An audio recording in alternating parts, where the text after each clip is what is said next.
players out of the 5,000 or so who's played this game is as decorated a player as Isaiah Thomas. Right. You know, from the beginning of his career till the end of his career. Right. Very few.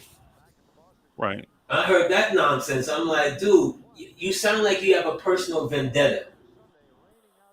You know, because who in their right mind who is as old as us and have seen every player from, let's just say, from 1978 to now can say that Isaiah Thomas is not one of the few greatest players they've ever seen. Right. Unanimously. Right. Yeah, unanimous.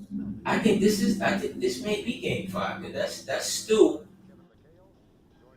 Oh, this is a regular. Oh God, there's the great Reggie Lewis, rest in peace. Dennis Johnson, rest in peace. Yep. Yeah. Yeah. This is a regular seasoner.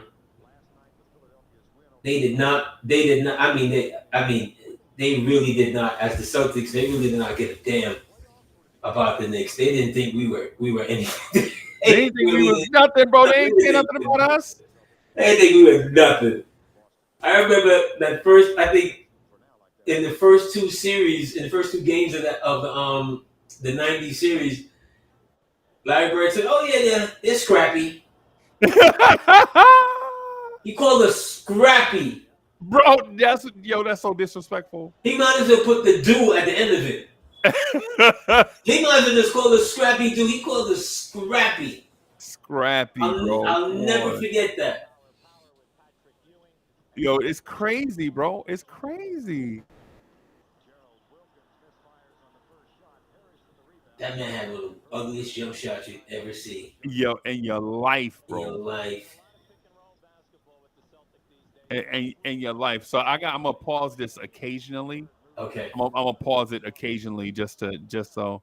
So all right. So AD. Okay. So we up and running, right? So I want to talk to you specifically about the thing that you mentioned about being a franchise player. Right. So in your mind, what makes being a franchise player so difficult? That's easy. You have the aspirations of an entire city on your back. Did you see Pat Ewing defense on Paris right there? Yeah. A big man hit a baseline jump. A big man hit a baseline jumper, right? Underrated. Oh my God! No, not him. Paris is so underrated, yo. Bro, Paris was is that so underrated. Obi Toppin shoot that J just now? Yeah, it looked like him. Bro, you know this is the game. You know this game was picked for like a reason. Come on, Obi, grab the rebound. Oh jeez. Oh my God. How are you gonna win when you're 6'8" starting power forward? Because obviously Charles Oakley is hurt. Yeah. And your 6'8" starting power forward has the rebound right there in his hands. He got it taken away from and got it taken away from him like a child. You know, you telling your son, your daughter, it's time to go, and they're like, no, it's not, until you finally had to snatch Jesus out of them. Yeah. Right? That is exactly what happened a while ago. Right. Bro, and here's the thing. Don't pass out, bro, but this is a big man that can actually shoot free throws. Who? Parrish made 35 straight, 37 straight. Yes. Very underrated. Very underrated, very bro. Underrated. Very underrated. Very underrated. Bro, they cooking that man. It's right hard when you think about this. At one point in time, the front court in totality, starters and bench guys, it's Parrish, Bird, McHale, Cedric Maxwell. Okay? Right. One of those guys is finals MVP, and his name is not Bird. Yep. You have to fend for yourself and find your food amongst every one of those guys are Hall of Famers. Right. Look at the passing. The passing is nice, bro. That spacing is nice when they go away from Pat. And there was no nobody sitting in the idiot 3-point corner, and you still had spacing. Right. Smooth. Where's our power forward at? Bro, where's our power forward at? How are they bigs just getting whatever they want? They move Pat one way and then well, you know what? Because our power forward was Kenny Walker. Stop it, AD. Stop it, AD. AD, stop it, bro. They drafted that man number 5 overall. Okay? They drafted that man to go up against exactly what was involved. Oh my God, did he just hit a jump shot? Yeah, it rolled in. The dude who he's playing against, and this is irony like a motherfucker, they drafted that man to go up against Mikhail. Because they thought he was 6'9". No, because they thought he had game. Well, that too. So, hey, who's at point guard? Who's number 1 at point guard? That's Cheeks. Oh! I told you, bro. I'm telling you. I'm telling you, bro. Pat is that dude, bro. I ain't gonna lie, man. I love with the Celtics. You see how the Celtics got all their championships listed on the banner over there on the side. Every time you walk in there, every time you go into Boston Garden, bro, they remind you. Look at Pat UND. Oh Jesus. Oh Jesus.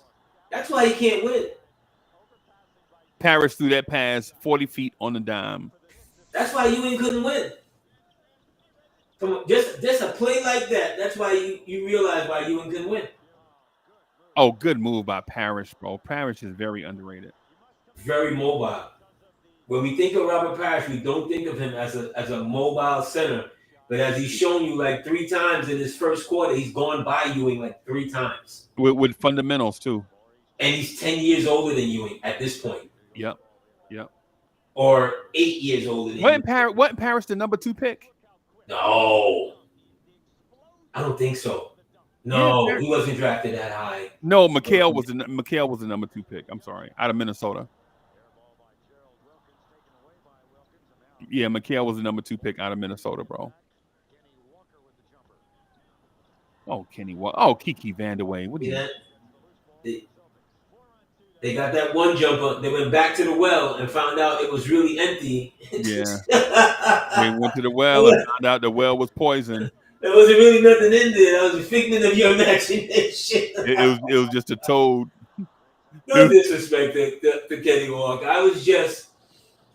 It's one of those picks in life, Freezy, where you as a fan of the game, and you've been, especially back then, college, you remember what college basketball was between 1979 and 1990, 92, 93. College basketball was, for on many nights, as good as the NBA. Yeah. So we saw a lot of those guys from across the country. I knew them.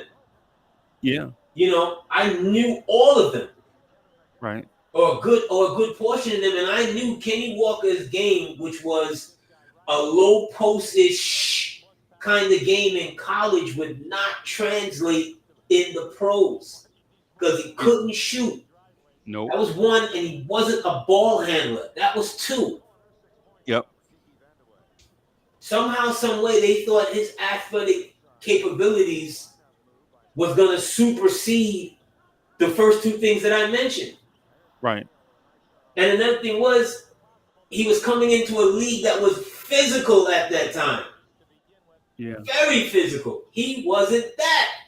Look at the space, and look, Pat don't even have room to move. Look. You see that? You see that everywhere Pat go, right? Oh my God, AD. Hey, why are you doing this? Why are you doing this to the faithful? Why am I doing it to myself? Because I think this is the Pat. This is the game that Pat Ewing go off. But at the same time, I'm trying to get Knicks fans used to. Um, you sure is that Mo Cheeks? That is Mo.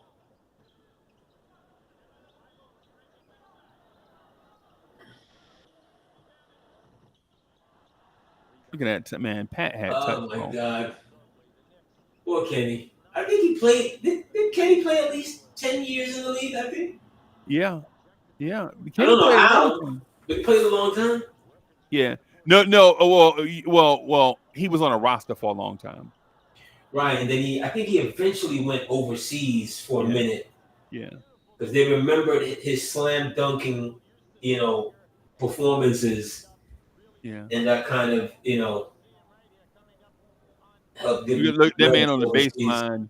That man on the baseline dribbling with his right hand, bro. How you in him, bro? Come on, bro. You got I mean, these dudes. I mean, Gerald was athletically superior He was. in that time or any time, you know, but it he just didn't have that jumper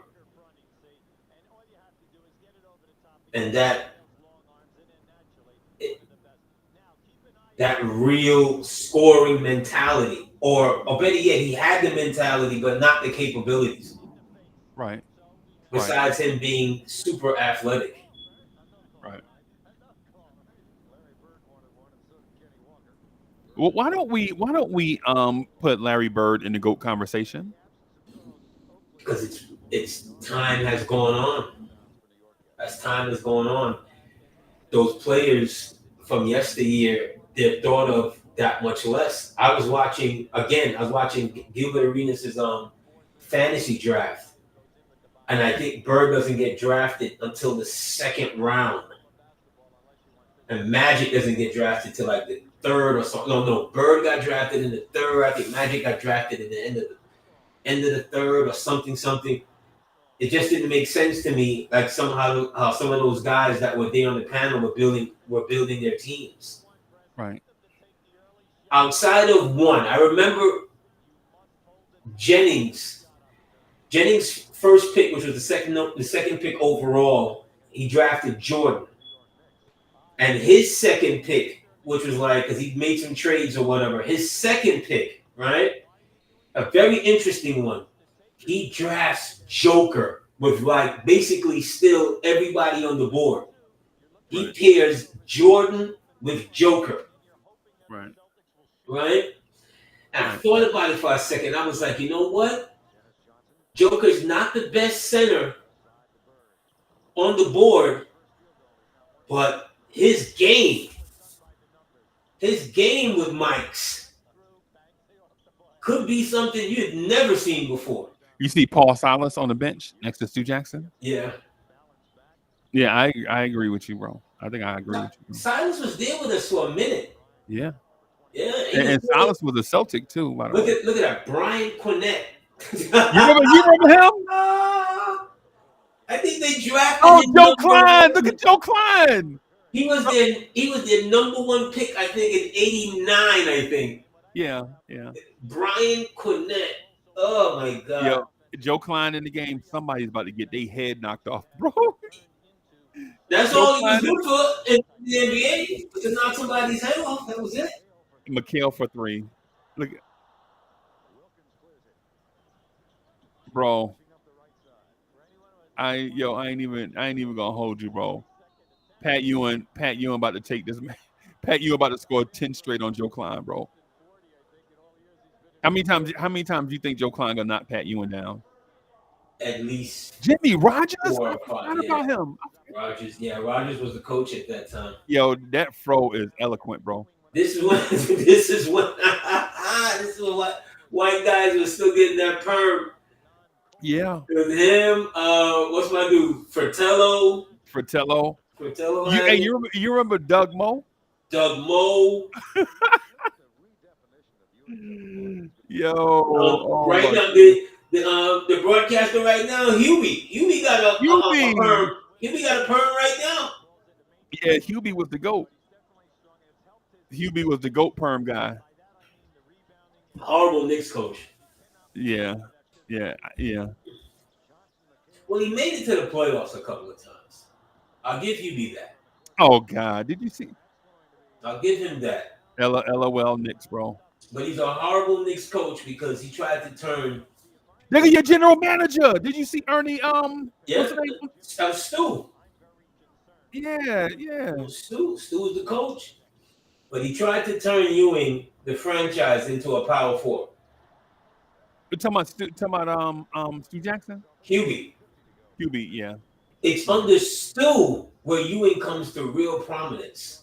To be fair, it was Stu who really focused in on giving Ewing the ball. yeah. Kiki Vandeweghe, look at that cut, curl to the basket. You're not seeing that in today's game. Nah, dudes don't You're know not how to seeing. shoot no No, more. you're not going to see that in today's game like that. How does Reggie Lewis get a rebound? May he rest in peace. Yeah, he was just about to take off too.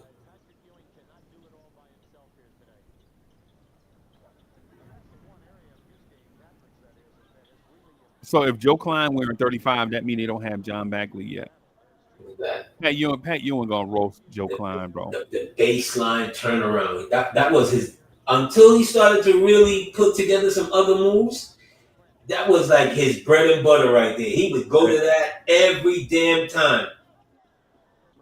That baseline turnaround was lethal. Yeah, yeah. Look at the players on the court with Ewing, yo. You have a washed up Vandeweghe, a, Oh, Joe Klein with 53. I'm a sorry. nothing special Gerald Wilkins, Brian Quinnett again, and a washed up Mo Cheeks. And this is 1990. At this time, Ewing is 26, I think.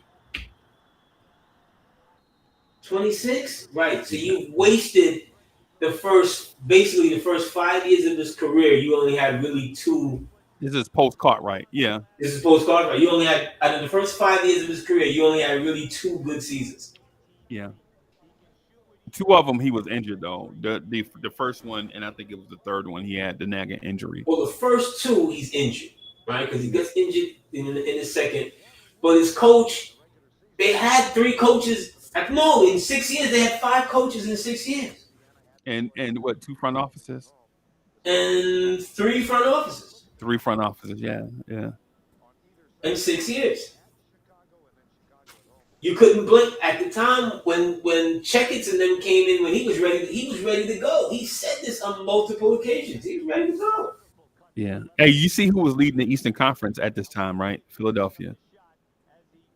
Right, but they really were fugazi. Yeah, they were, but they were. That's the Johnny Dawkins, Dwayne Washington, Percy Yeah, Hawkins. they really weren't. You know, in a lot of ways, Ewing and Barkley, they parallel each other early in their career. You know, because the teams, they couldn't put pieces next to them that was going to get them to that overall place. Yeah, Barkley just as much as Ewing in Philly. yeah, You know, at one point I think he's playing with what, Henson. yeah. Um. What's my guy with that they got him from Detroit? Mahorn. Mahorn, Hershey Hawkins. That was they drafted him. I think. Did they still have Tim Perry? Perry. They drafted Hershey Hawkins like number 3 overall. That's another thing. I like Hershey Hawkins. Hershey Hawkins in college, I think that final year was averaging like 35 a game. Bro, you know what dude in this draft? That dude Reed Shepard reminds me of Hershey Hawkins, bro. Okay. The young dude, the young white dude out of Kentucky. Mm-hmm. Bro, he reminds me of Hershey Hawkins. Like small for a shooting guard, can play, make, and facilitate. Not really a point guard though. Excellent shooter. Tough. Right, but he wasn't.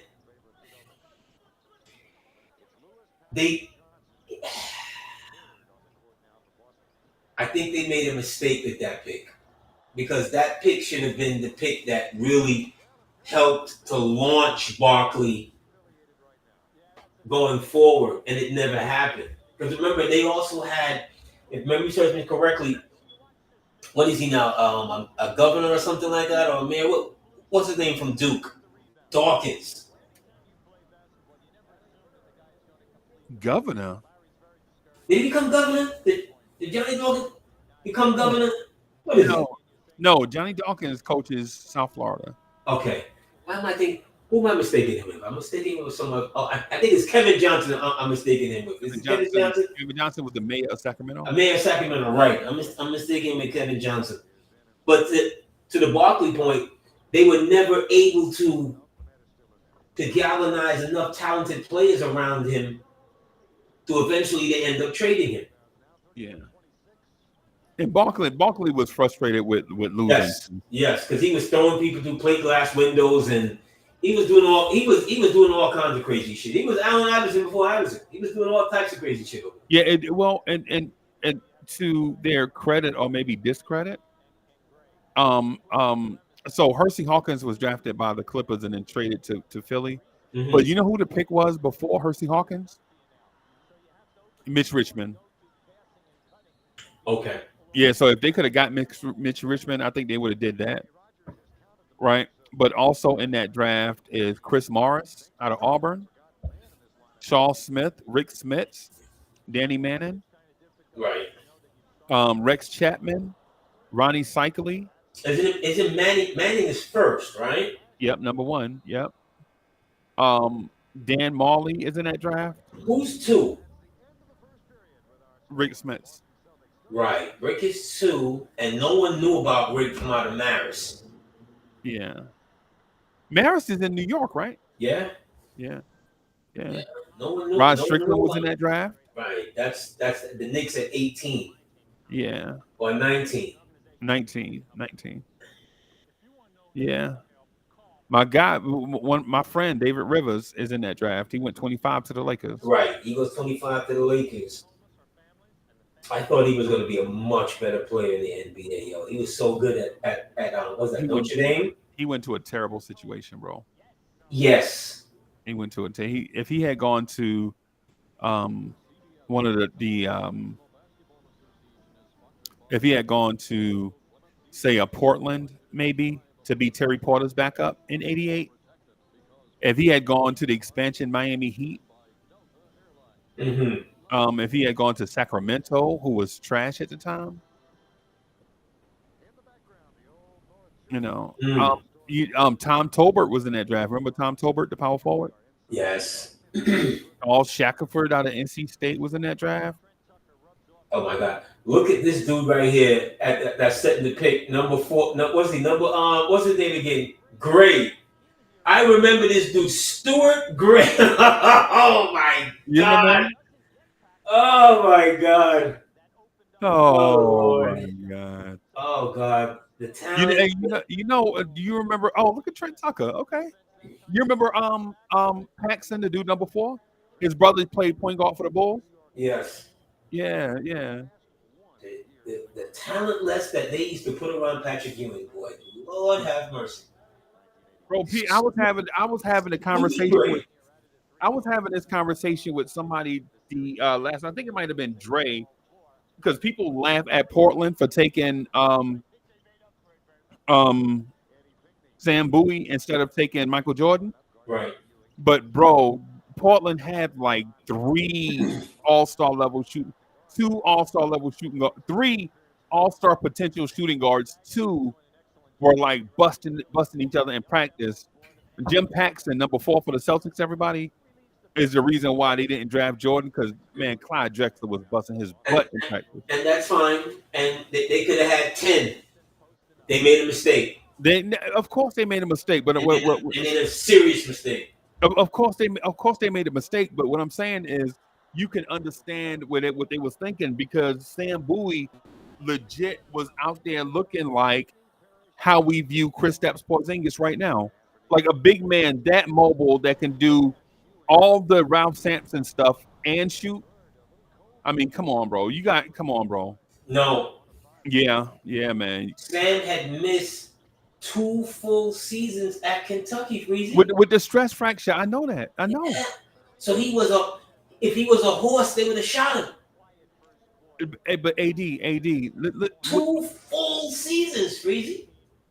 AD. So let me ask you this. So Kristaps Porzingis not injury prone, When the Knicks drafted him, no, he right? became injury prone. But like we stated this before, when a big gets hurt, Freezy, It's over, it's over. It's only a matter of time.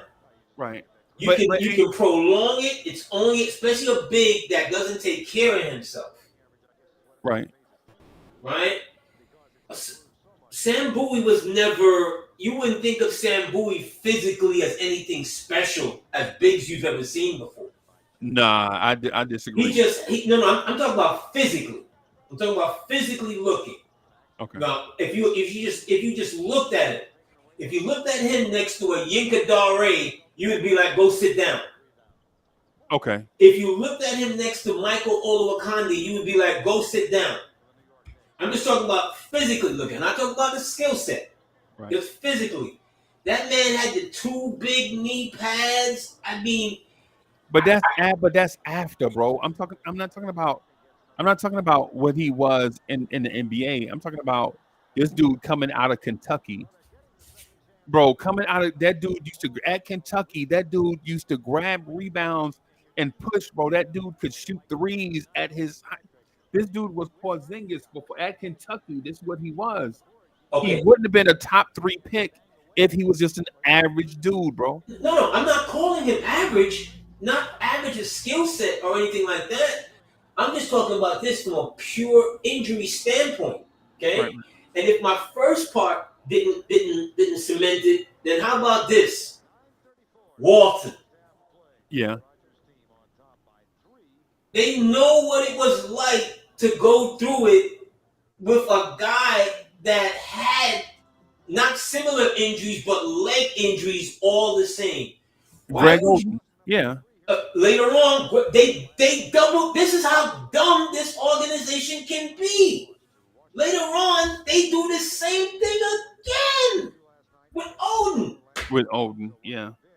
Man, Greg Oden was a monster, bro. He broke his right hand and played his entire college. You were going to draft Oden over. You were going to draft Oden over KD.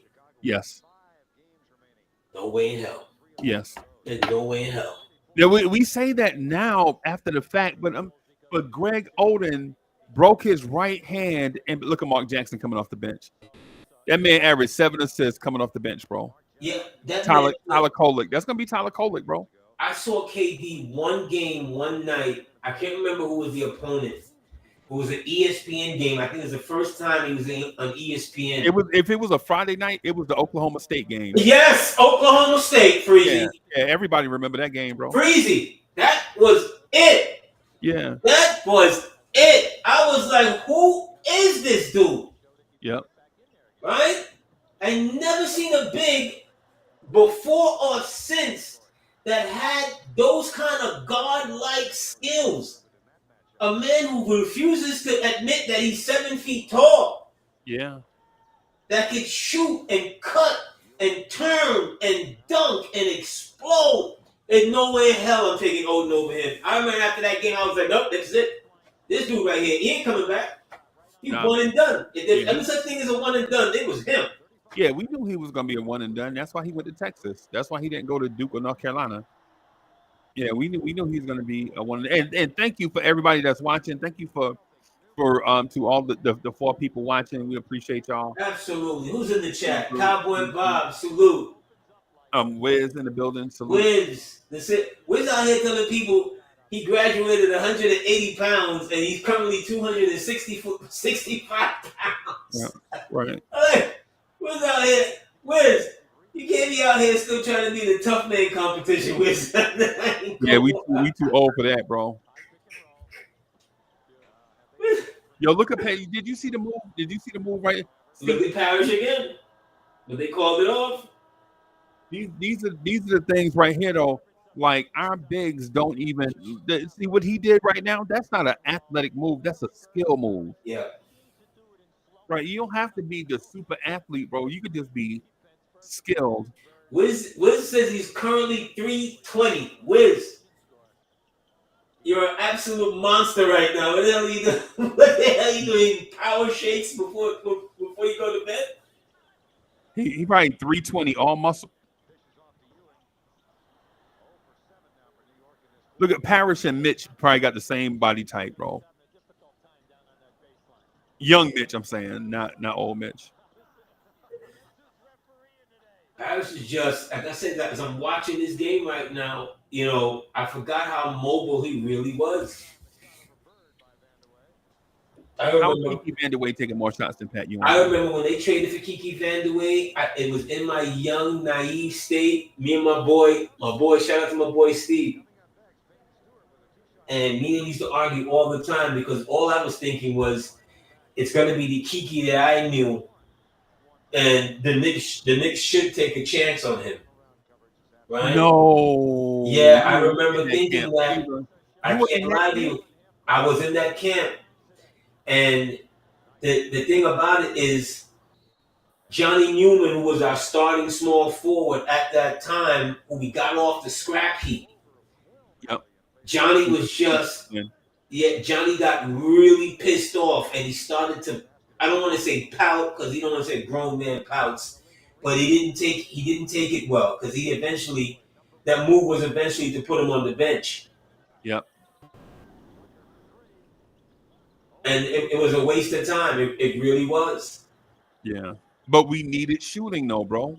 Yeah, but he was broken down. The game, if you watch Vandeweghe out here, the game is kind of like Vandeweghe is kind of like the statuesque quarterback of yesteryear. Yeah. You understand? The game was starting to move differently than the guy that could turn, bob, and weave and inside. You have to have a bit more athleticism to go with it. And that wasn't Vandeweghe. Not at that point in his career. Vandeweghe looks like Jesus. He looked like he's calcium deficient. Yeah. In comparison to a Gerald Wilkins. You Yeah. know, remember, just in this same season, Sean Kemp arrives. Yep. Right? What is a Kiki Vandeweghe going to do on a Sean Kemp on a switch? Do you remember when Sean Kemp came to the Garden? What is he gonna do against Terrence Stansberry? Remember Terrence Stansberry? Okay. Those young, remember the Johnny Newmans of the world? Like the Johnny Newman, bro, the dudes, these 6'7" dudes came in so athletic, bro. Yeah. I can't remember like I said, when Sean Kemp came that I think it was this season, the 90 season, or 88 season, I think. And that man, I saw it. I was at the Garden. That man dunked all over us. You hear me? It was like, who is this kid? And he was truly a kid because he didn't go to college. Yeah.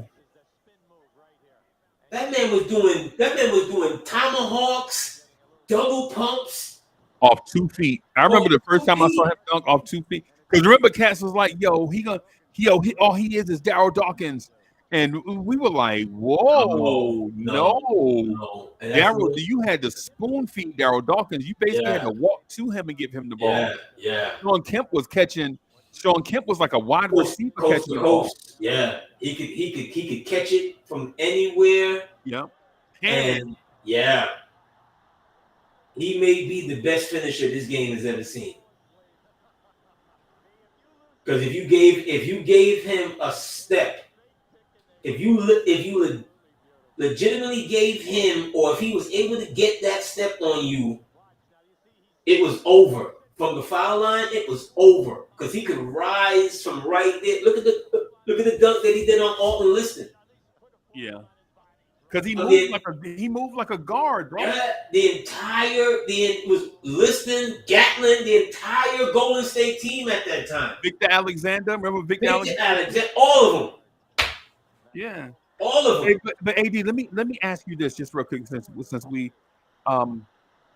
bro, have you ever seen a game with two better defensive point guards than Dennis Johnson and Mo Cheeks?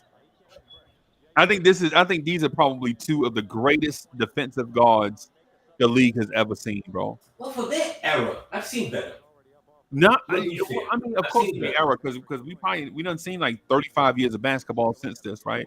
Yeah. But what I'm saying is though is at this. I mean, bro, Dennis Johnson and Maurice Cheeks at that time. Mo Cheeks was the all-time steals leader, Yeah. right? 5-time all NBA defense, and Dennis Johnson in Seattle and Phoenix, bro. He's pesky. He's very pesky He at was his Dennis stage. He's Johnson very was pesky. Pat Ewing hurt already. Look at that. Pat Ewing was probably hurt coming into this game. I think he banged the wrist in this game or something like that. Yeah. Yeah, I think this might be the best defensive guard matchup that I can remember.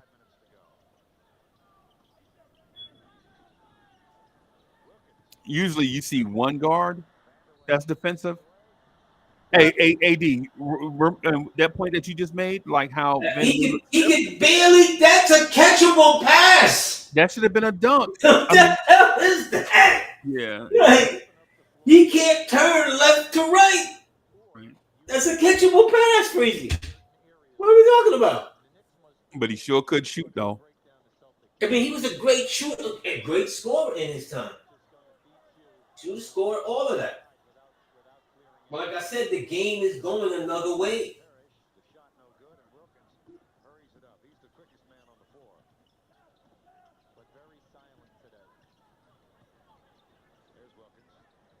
And then another thing about that Vanderwee move was one of those moves that the coach wasn't in favor of, which the original coach was Pitino. Yeah. He didn't fit. See what I'm saying? Pitino's building the bomb squad and let's run up and down and we're athletic, and the Yankees like, no, we need to be more half court. Yeah. For Pat. Yeah. The Yankee kind of envisioned Ewing to be Kareemish, right? And Pitino was like, no, the best of this team here is when Mark Jackson has the ball and controlling the pace and getting everybody involved. Yeah. The Yankee was like, nah. And it just further the rift, which now caused more of a drift. Because remember, the Yankee who gets hired does not hire Pitino. Right. They both got hired together. It was a marriage, it was a forced marriage. It only lasted 2 years. Yeah. 2 playoff years, but 2 years nonetheless. That's an era Reader said Sean Kemp was on steroids. Okay, fine. Nah, not young That's Sean, bro. That's young, very disrespectful. Not young Sean Kemp. Come on. Sean Kemp was 6'10", 220, bro. That man could Steroids jump. wasn't even a part of the only person back in the 80s that we knew or we associated with steroids was Lyle Alzado. Yep. See what I'm saying? Nobody we thought of, and outside of football players, what's the other dude that Green Bay drafted number 2 overall? Tony Mandarich, right? They drafted that man over Dion, bro. They drafted that man over Barry Sanders. Yes. That's probably remember when he came on Sports Illustrated, the cover, and the title was The Incredible Bulk. Yep.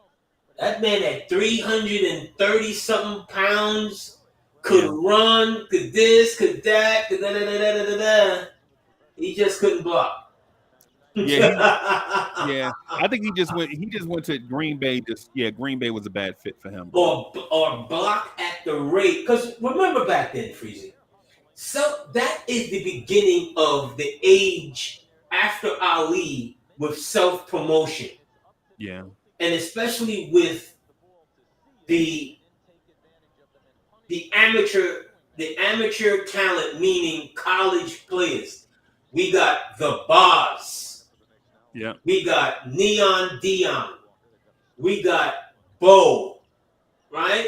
We got all of these, not that Bo was a self-promotion, but Bo was a part of that bigger than life. Mike.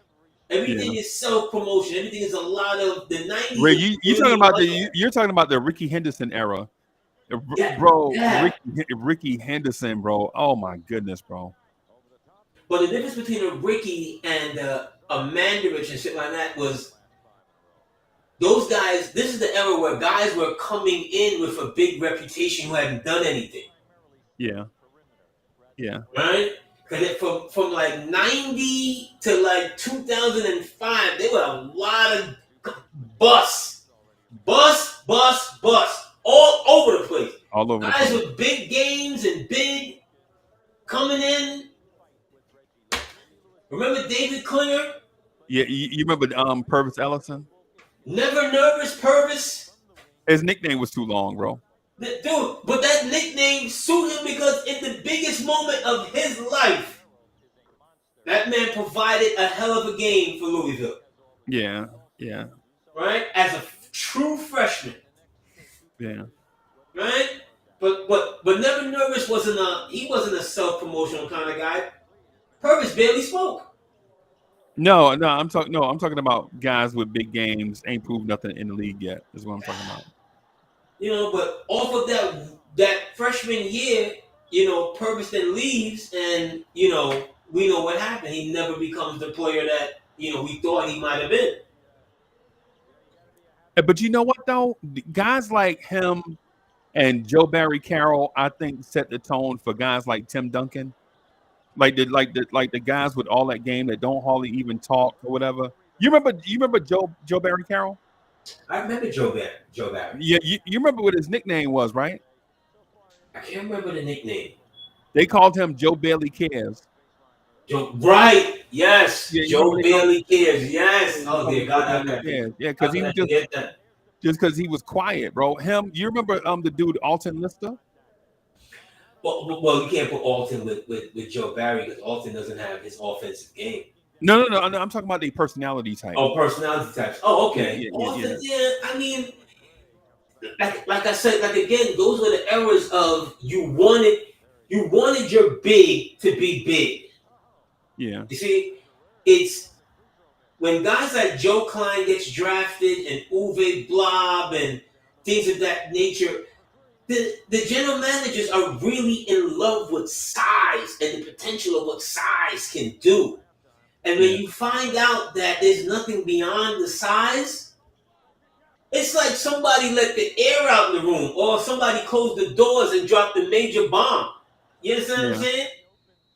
It's like, your man had a lot to do with that, bro.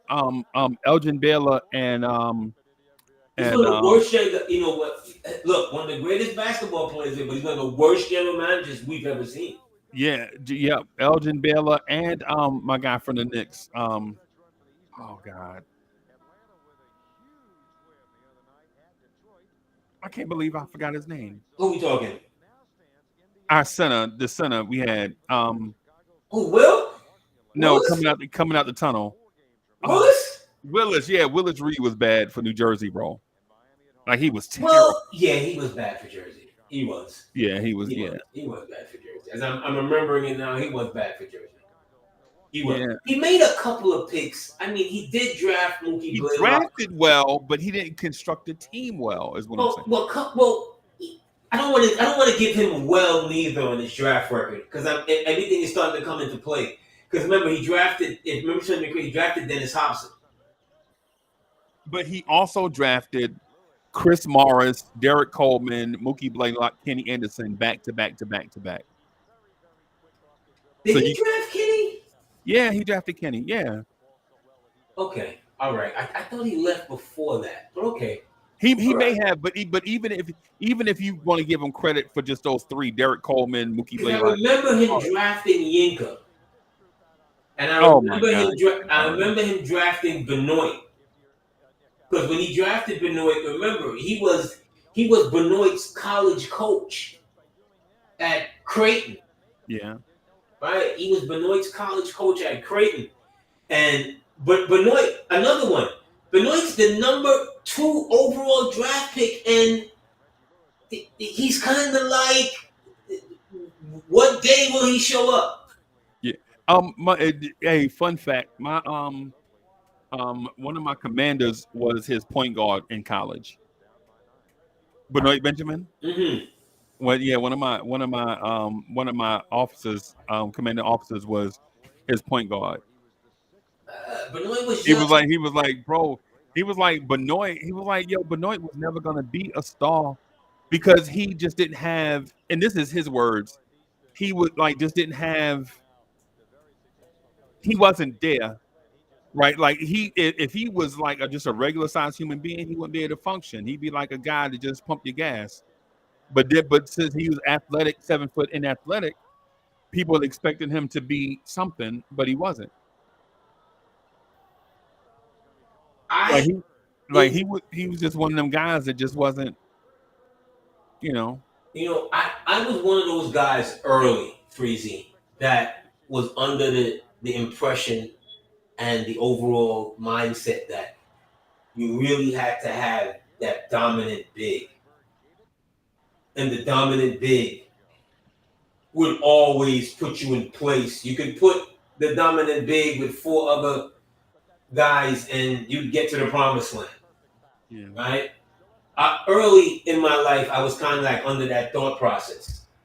It really took like some really like basketball soul searching and just moving away from the biases and like, no, you don't, because so many of these bigs are not going to be Will. AD, but how though? I don't understand how. Okay, let me frame this for you. Let me frame this for you, right? And then maybe you can help me through it, right? So your primary basketball years was the '80s, right? Like Yes, when you really locked in, yes, right? yes. All right. Think about how many championship teams in the '80s had a dominant big man, right? In my mind, it's only one, and that was Moses Malone, Well, right? you had, well, in the 80s, no. Well, you had Moses, And that Hakeem. and but no, Um, I'm talking about championship teams. oh, champion. Well, I mean, Hakeem did get to the finals. But he wasn't a So, champ. No, listen, I'm not saying the '90s. I'm talking about the '80s, right? Think about this. The Lakers won it with Kareem right. in '80, right? Mm-hmm. Right. So I'll count Kareem. But by the time they started winning again, Kareem was maybe their fourth best player. Third, Maybe. third. I mean, by the time '83 got here, Norm Nixon was better than Kareem. Kareem was a big man with a lot of miles on him, right? But And so, he was still here for 85. They don't but but win it but without him in 85. but no, I'm not saying he not quality. I'm not saying Kareem wasn't quality. What I'm saying is his best years probably he was probably on the other side of his best years, No, I get what you're saying. right? So because I fell into that trap too of thinking if you had a big man in the '80s, but when you look at the championship teams, bro, when you look at the championship teams, right? Isaiah Thomas didn't have a Okay. dominant big man. Larry Bird Okay. Larry Bird had two great big men, but Right. they were not stars of the league. Larry Bird, that was Larry Bird's team, and Magic Johnson had at least three quality bigs, bro. Right, and Michael Thompson, Cap, and Bob McAdoo. Right, And but he had cup check for a bit. yeah, right. But yeah, but the point is that I was getting at is even with that said, you probably could have won a championship without Kareem, right? You probably could have won a championship without Kareem. Not saying that Kareem didn't contribute, but I mean, the Lakers won a championship in '80 with Magic Johnson jumping center. Right. You know what I'm saying? So to your point, I don't want to disagree with you. I just want to tell you that I was thinking the same thing until I thought about it, right? Yeah, but see, that was to my earlier point with why you don't draft Bowie is because you didn't need the big Right. league. Teams started to double down. Remember they started Triple doing down. the They started. They, they started everyone wanted to have a twin towers. yo, you remember the Atlanta Hawks had like Yeah, 7 bigs. they're like 7 bigs. You like yo, Yo, you already have Cliff Levingston, Kevin Willis, and Tree Rollins. yeah, and Joe and Tree Rollins, and I And think then you you had draft Joe Klein. yeah, and then with Oh, all no, those not Klein. You draft Concac. no, they signed Concac. Remember? Did they sign? Who drafted Concac? It wasn't Atlanta. Who drafted Now Concac? I can't remember, but remember they had all those bigs, and then they gave John Contract all that money. And You're then, like, yo, you only got and then they got Antoine Carr. They and, have and all of from, these from Cleveland. bigs. Yeah, Guys had all of these bigs. yeah, yeah, and you can't play them all. You can while the league is getting you more skillful, you're preparing for a physical fight, which is why they lost to Detroit, which is why they can never get by Detroit, which is why Right. they can never get by. They didn't get by Boston. Right. Was a part of they're getting more skillful, and outside of Dominique, as far as skilled players, the next best skilled player is Doc Rivers. Right. No disrespect to Doc Rivers, No, just but Doc wasn't a offensive player in that way that Dominique might have needed to help offset no. what was going on. He was Doc Rivers was Jalen Suggs is Doc Rivers. Super athletic in the early years, get by with athleticism, and then over the course of his career, he got through with guile and toughness. Okay. The league was just they were doubling down. Again, why Hubie almost ruins Ewing's career. Right. Because they decide that they want to have a Twin Towers too. At one point, the Knicks were calling it the Skyline. The Skyline, I remember that. Think about that. I remember that. The disgrace to call and that's no disrespect to Ewing because Ewing is the diaper dandy, they go all whatever. You're putting Cartwright and Kenny Walker next to him and calling this the Skyline? That's insulting. I'm sorry, I almost threw up in my mouth. It's insulting. Yeah. Come on. You just can't win like that. Right. Oh, you know who else? Moses Malone was on that team with John Contract. Okay. Oh my God, bro! They had the Russian. I remember the Russian dude, Volkov. I remember him. Yeah, they kept doubling that. At one point in time, the league is always going to be, and that's kind of sports in general, where if one team is successful and all of a sudden everybody will hop on and believe, like, you know what, that's for them too. If you only get a couple of bigs and a heady point guard, that can take you there as well. Versus if you only get some of the best players and create a system and a moments of continuity to get the best play, like that would be better. Right. Versus then following the trend of guys that might have had good college careers. John Concac in college was a monster. Yeah. Joe Klein was a big-time player in college. Yeah. Big Country Reeves was a good player in college. Yeah. Yeah. And I'm not drawing these parallels because they're big and white. No, but AD, you're right. They did draft him. They drafted him and he renewed his contract. They drafted him number 4, right? Or 5?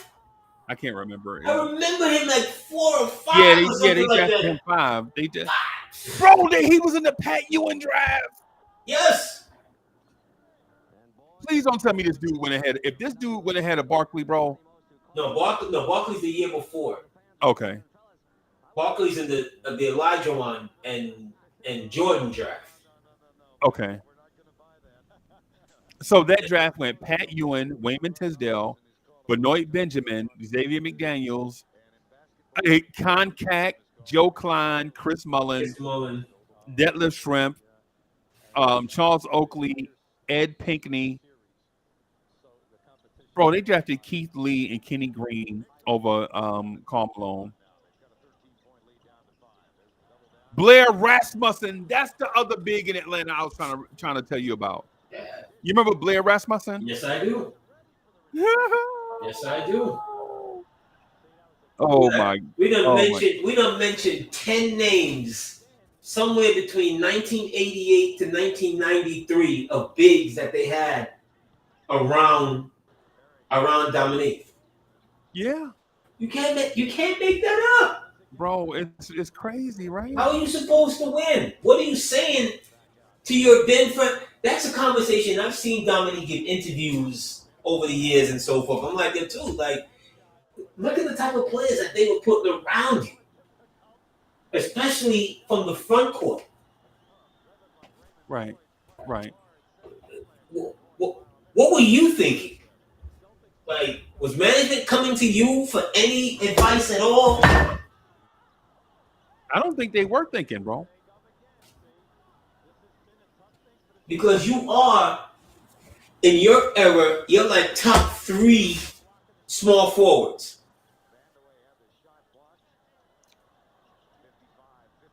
And this is what the Atlanta team is doing for you.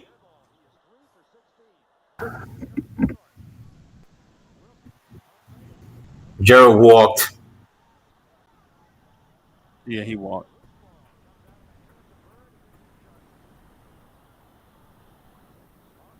Yo, did they already trade Ainge? This is 90. Ainge was gone. Ainge was in Yeah, Portland. I think Ainge is in Portland by now. Yeah. Oh, was it? What is it? Yeah. Yeah. Yeah, Ainge is in Portland by now. Yeah. Yeah. Yeah, another Kenny Walker jumper. Oh my goodness, bro. He done hit at least two I seen. Oh boy, he red hot right now. And for those that don't remember, this is the end of the Celtics run right here. 1990. This is right at their. This is the Celtics last stand right here that we're watching. By this time, McHale and the foot injuries had caught up to McHale. Bro, does Kevin McHale from the back not look like Phil Jackson from the back, bro? Yeah, them shoulders. Yeah, yeah.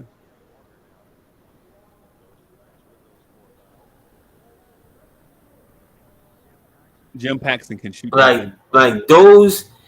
When you look, oh my God, and this is not to to salute Presti in any kind of way, but when you're drafting and you get those kind of high draft picks, Freezy, look at that. In the Knicks and Ewing's era, right? The Knicks get Ewing at 1, Walker at 5. They traded 87's pick, which was for Gerald Henderson. In 88, what? That's 86. 87 is then Mark Jackson at 17, and then Rod at 19 the following year. So Yeah. basically, out of the first 6 picks, first rounders that you have with him, you hit on 3. Bro, Him don't and forget 2 others. don't forget the Lynn Bias draft. They traded their first round pick for our guy, the one from Yonkers. His brother played in the league too. Okay, Um, so you're at less than 50%. You can't win like that. Look at when he drafts. Look at when he gets KD. It's KD. It's Harden. It's Westbrook. I mean, is is every is, is Reggie Jackson? it's Is Reggie Patrick Jackson. It's Serge Ibaka? Serge Ibaka. It's bang.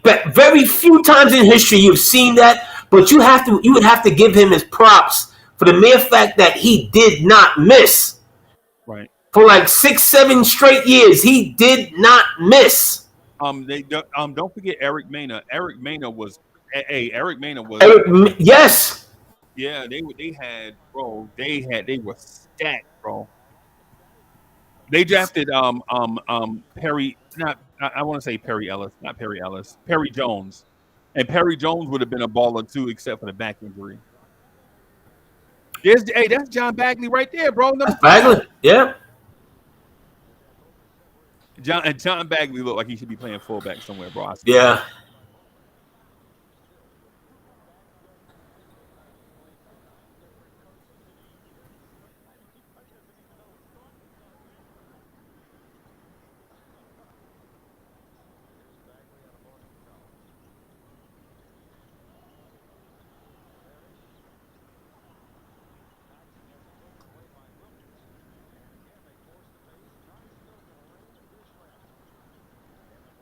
Yeah, man. God, Van, well, just you can't miss the opportunities like that. Vandeweghe's like, oh, it's a step too slow. Like the pass wasn't perfect, but it was there for you to catch that and make a move with that.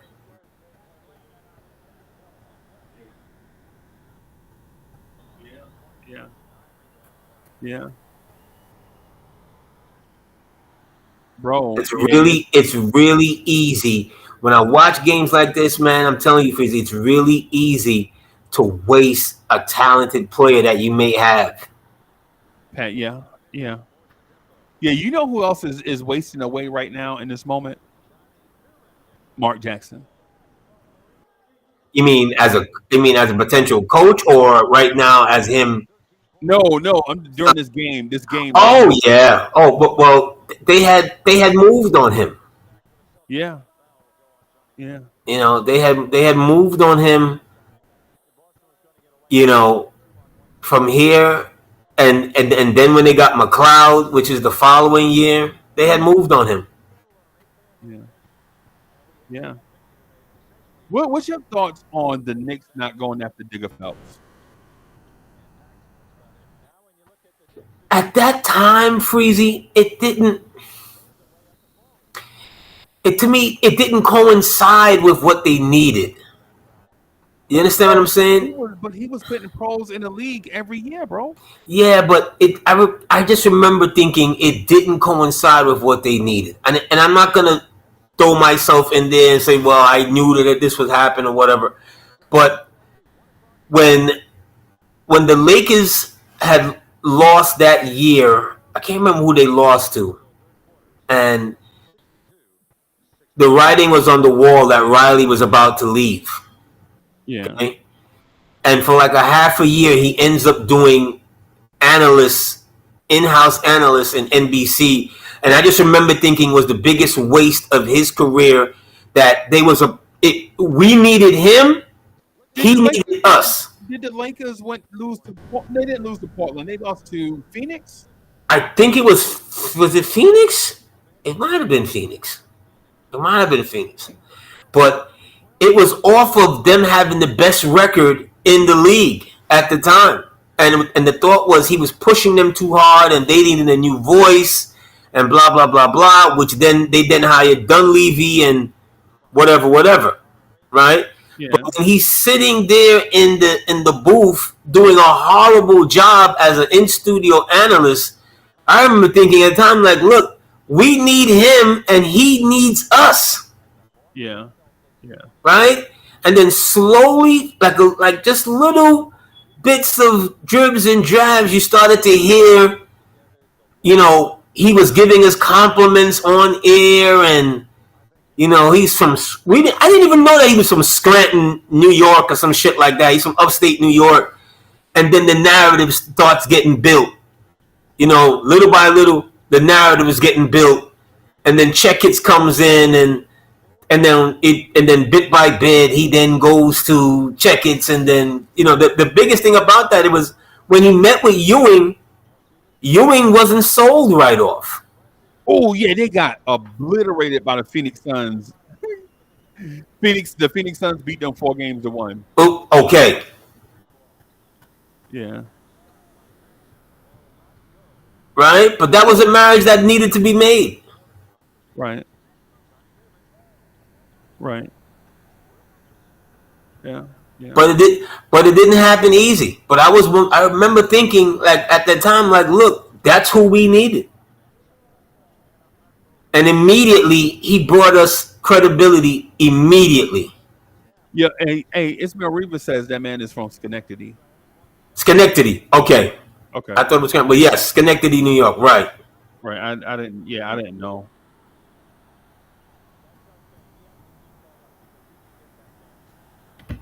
Yeah, man. Y'all run those likes up, man. Hit that like button. Support your boy, man. Yeah, man. No, right. Because Van Dewey took it. All right, all right. Oh my God! No, the shout out to Kiki Van Dewey. Once a Nick, always a Nick. Shout out to Kiki Vandeweghe. AD, next week I want to look at. Next week I want to watch Indiana Game 7. You up for watching Indiana Game 7? Yeah, next week. Yeah, we could do Yeah, no, that. I'm talking Yeah. about this year's playoffs though. Oh Jesus, no, I'm not. No, no, I can't do that. I'm not. I'm not there yet. Yeah. I can't do that. I'm not there yet. I'm not there Yo. yet. I can't do that. I can't do. I can't do the mellow games. No, I can't do that neither. The game 6 mellow, I can't do that neither. I'm not. You can't do the mellow Game 7, bro. No, I can't do that. You gotta get over it, bro. Come on. No, I can't do that. You gotta relax, bro. That was like 15 years ago. If you remember, I'm on record of saying I would have never brought Woody back Okay. because I thought he did that bad of a job coaching Right. Right. that year. He let Kenyon Martin. I don't want to say strong arm him, but just angle him into that. He should be starting because they're playing against Indiana, and Indiana had size and blah blah blah blah, and it threw us off. Because I remember arguing with my two cousins at the time, and they were saying the same dumb shit. Right? And I was like, look. The Knicks had won 14 straight, I think, to close out that season, the regular season, and was because of the 3-guard lineup with Melo. The Prigioni, Felton, Kidd, and with JR off the bench. They were on fire. Right? They win the first 3 games against Boston. We know what happened. They ended up closing them out. So they had won like 17 in a row. Yeah, we took our foot off the gas against Boston. Right. I mean, we remember what happened, but we won it. That's a game I'd like to watch. That ending game against Boston. But to the point, all of a sudden, everything that had been working for you, Freezy, you go into the Indiana series with home court. Remember that. That year we had home court. They lose game 1 because of the lineup change, only to go back to it in game 2 to win game 2 to go 1-1. Right. We had lost the momentum. I just remember I couldn't. That game one was the Amon Shumpert game, right? Yeah, it was just one of those. It just didn't make any sense for you. That was the game where Amon Shumpert fouled Paul George on the 3-point shot, and the replay showed that Amon Shumpert never touched him with his hand or his body, and they gave Indiana 3 free throws in that game. Yeah. It was just a collection of things that. And we were the second seed. That's another thing that people, fail to remember. We were the second seed. Right. I'm not saying that we would have beaten Miami, Freezy, but we were better than Indiana. That team deserved a better coaching from Woody to at least play Miami in the conference finals. Right. Deserved better than that. Right. That right there to go against what was working for you just made no sense. Right. It didn't. And then we could throw in everything else if you want. We could throw in the Hibbert outplayed. If you want to, because that's what I've heard from Knicks fans over the years. Oh, Hibbert outplayed him and blah blah blah. That man shouldn't even have played. He shouldn't have played Game 6. He shouldn't have. He was hit like 107-degree fever. He shouldn't have played. That man shouldn't even been on the floor. They were trying to hydrate that dude on the side. I mean, come on, bro. Come on, bro. Some of the stuff we gotta, as Knicks fans, we take stuff way out of. Gotta relax. And sometimes we gotta just appreciate something. But it was just one of those. You see what I'm saying? So I'm not over that. I'm not grown enough to watch that because Come on, bro. Come on, AD. I thought Woody did us an injustice. AD, come on, bro. I Come on. thought he did us an injustice. I really did because that game one, it set the stage. When losing home court, it just set the stage. It really did. It really and truly did. And I was, that and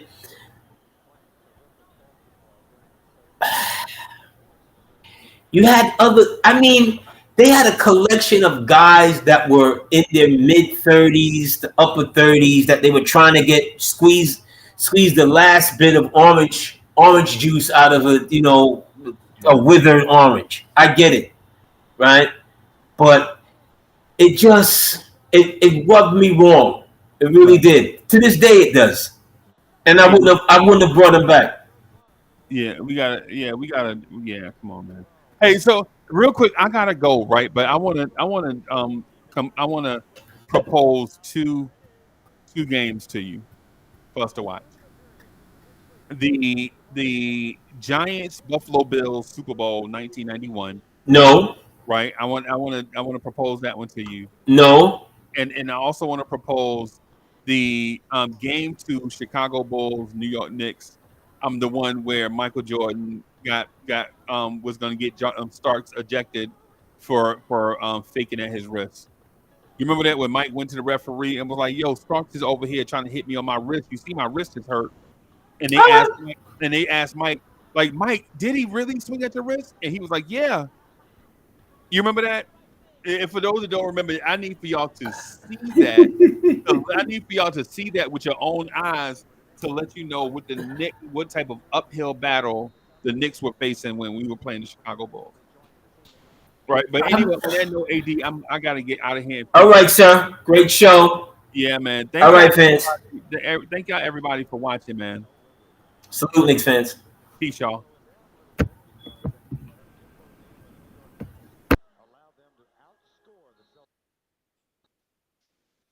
All right. I got